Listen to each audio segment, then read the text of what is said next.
अपनी त्वरित गति से लाभ लेना है। मैं ज्यादा समय न लेते हुए श्री पी नरेंद्र जी से रिक्वेस्ट करूंगा कि वो आए और हमें और गाइड करें। गाइड तो हमेशा करते रहे हैं, बट और गाइड करें। Thank you.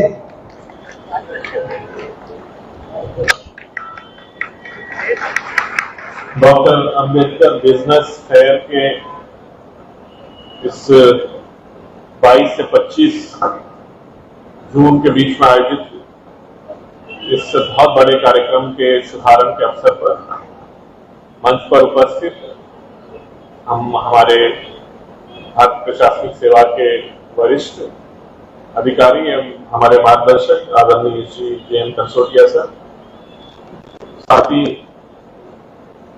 मंच पर उपस्थित डिक्की के डॉक्टर अनिल सिरवैया जी, डॉक्टर मनोज आर्य जी, आदरणीय बंते जी, श्री गुरु प्रसाद जी, श्री सुनील कुमार जी, श्री सी.पी. शर्मा जी, श्री संतोष कांबले जी और मंचासीन अन्य महानुभाव और इस प्रांगण में उपस्थित सभी उद्यमी, उद्योगपति, उद्योग जगत से संबंधित सभी महानुभाव। सबसे पहले मैं इस फेयर के आयोजन के लिए डिक्की को बहुत बहुत दिल से बधाई देता हूं और अभिनंदन करता हूं। एक बार जोरदार तालियां डिक्की के लिए जरूर बजाएं। किसी भी इस तरह का फेयर का आयोजन करना, इस तरह के कार्यक्रम का आयोजन करना छोटी बात नहीं है। इसमें बहुत मेहनत करनी पड़ती है और विशेष रूप से किसी स्वच्छंद संस्था, इस तरह के संस्था के द्वारा इस तरह का आयोजन करना, और मध्य प्रदेश इतना बड़ा प्रदेश है, जिलों से अपने कार्यकर्ताओं को बुलाना, उद्योग जगत से संबंधित विभिन्न लोगों को एकत्रित करना एक बहुत बड़ा काम है। और निश्चित ही डिक्की ने अपने आविर्भाव से लेकर आज तक अनेकों कार्यक्रम करते हुए विशेषकर उद्यमी, उद्योग और उद्यमिता के क्षेत्र में जो काम कर रहे हैं वो अत्यंत सराहनीय है। और मध्य प्रदेश शासन, क्योंकि मैं एमएसएमई विभाग से हूं, पिछले 2 साल से हम डिक्की के साथ लगातार काम कर रहे हैं और मध्य प्रदेश शासन से संबंधित विभिन्न योजनाओं के प्रचार प्रसार के लिए और विशेष तौर पर अनुसूचित जाति जनजाति वर्ग तक पहुंचने के लिए, हमारी योजनाओं को ले जाने के लिए, योजनाओं के प्रचार प्रसार के लिए और योजनाएं सही व्यक्तियों तक पहुंचना और हितग्राही लाभार्थी सही मायने में लाभ ले, इसके लिए हम लोग डिक्की के साथ लगातार काम करते आ रहे हैं। और मैं इस अवसर पर माननीय कंसोटिया जी, जिनके मार्गदर्शन में और हमने माननीय मुख्य सचिव महोदय से मिलकर पिछले वर्ष कुछ ऐसे महत्वपूर्ण निर्णय लेने के लिए जो तय किया था, और विशेषकर डिक्की के विशेष प्रयास से ही ये तमाम जितने भी निर्णय संभव हुए हैं, मैं डिक्की को इस बाबत बहुत बहुत बधाई देना चाहता हूं कि चाहे वो हमारे भंडार क्रय नियमों में संशोधन करना हो, जिसमें अनुसूचित जाति जनजाति वर्ग के लिए भंडार और सेवाओं में दोनों में आरक्षण कर दिया गया है। स्टार्टअप्स में विशेष तौर पर अतिरिक्त सहायता देने से संबंधित निर्णय हो, हमारे लैंड अलॉटमेंट में जितने भी हमारे मध्य प्रदेश में औद्योगिक क्षेत्र है, उन औद्योगिक क्षेत्रों में अनुसूचित जाति जनजाति वर्ग के लिए जमीन आवंटन करने का, रिजर्वेशन करने का निर्णय लेना हो, आरक्षण करने का। इसके अलावा विशेष क्लस्टर डिक्की के तरफ से निर्माण करने के लिए निर्णय हो। इस तरह के अनेकों निर्णय साल भर के अंदर हम लोग सब मिलकर कैबिनेट तक ले जाकर ये सब तमाम निर्णय लिया जा चुका है और ये सब निर्णय हो चुके हैं। और मैं इस अवसर पर बधाई के साथ में, परंतु एक ही पक्ष है, मतलब एक ही तरफ की कार्रवाई है, इसका लाभ लेना है। अब हमें अनुसूचित जाति जनजाति वर्ग जिसके लिए डिक्की काम करता है, जिस तबके के लिए हम सब मिलकर काम करते हैं, और हमारा उद्देश्य क्या है?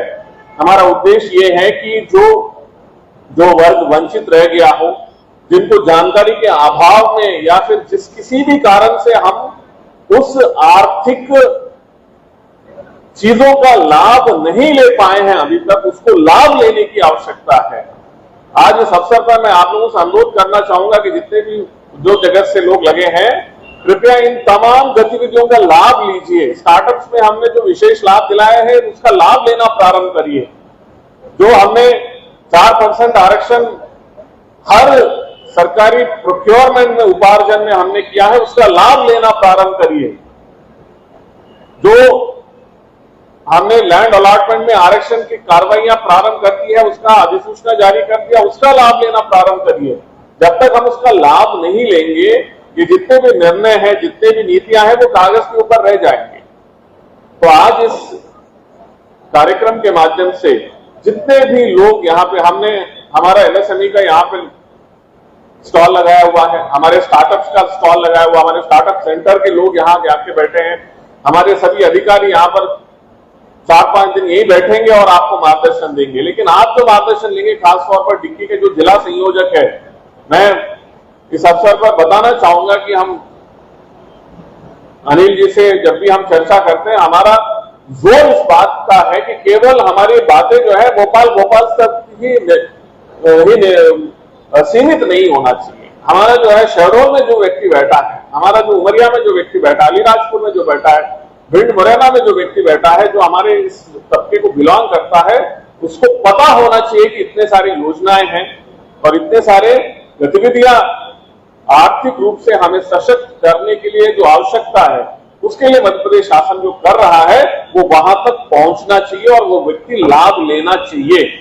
तब तो हमारा अस्तित्व का मतलब है, तब तो ये सब निर्णयों का मतलब है, तब तो ये जितना सारा हम हंगामा कर रहे हैं उसका मतलब रहेगा।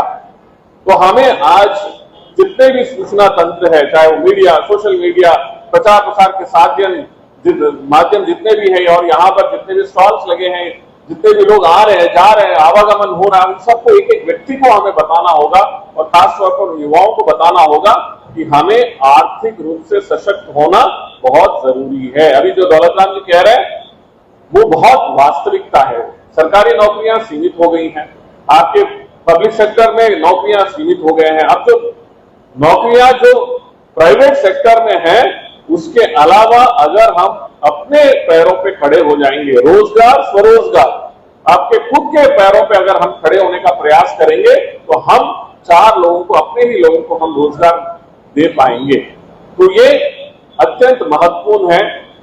तो हमको आगे आना है, शासन की योजनाओं का लाभ लेना है। जितने भी बैंक, जैसे अभी बैंक्स अब वो स्थिति नहीं रही जो पहले की स्थिति होता था। बैंक पहले आपको भगा देते थे, अब तो बुला के लोन देने लगे हैं। अब तो जितनी सरलता बैंकों में आना चाहिए और बढ़ता जा रहा है। तो चाहे वो लोन लेना हो, सब्सिडी सरकार से लेना हो, जहां कहीं पे भी जो भी आर्थिक रूप से हमको मजबूत करने के जितने भी माध्यम दिख रहा, हमको उसको लेकर झपट के अपने पाले में डाल लेना चाहिए। ऐसी स्थिति हमको निर्मित करने की आवश्यकता है, और मुझे पूरा विश्वास है कि डिक्की के साथ मिलकर मध्य प्रदेश शासन के न केवल एमएसएमई बल्कि सभी विभाग आपके साथ काम करेंगे और प्रयास करेंगे कि हम उस आर्थिक रूप से हम और मजबूत सशक्त हो, और उसके लिए हम उद्यम लगाएं, उद्योग लगाएं, और उद्योग से संबंधित जितने भी गतिविधियां हैं, रोजगार स्वरोजगार से हम सब मिलकर उसमें काम करें। ऐसे शुभकामनाओं के साथ निश्चित ही ये डॉक्टर अम्बेडकर बिजनेस फेयर अपनी सफलताओं को छुएगा और हम सब मिलकर इसको और बेहतर करने का प्रयास करेंगे। बहुत बहुत धन्यवाद।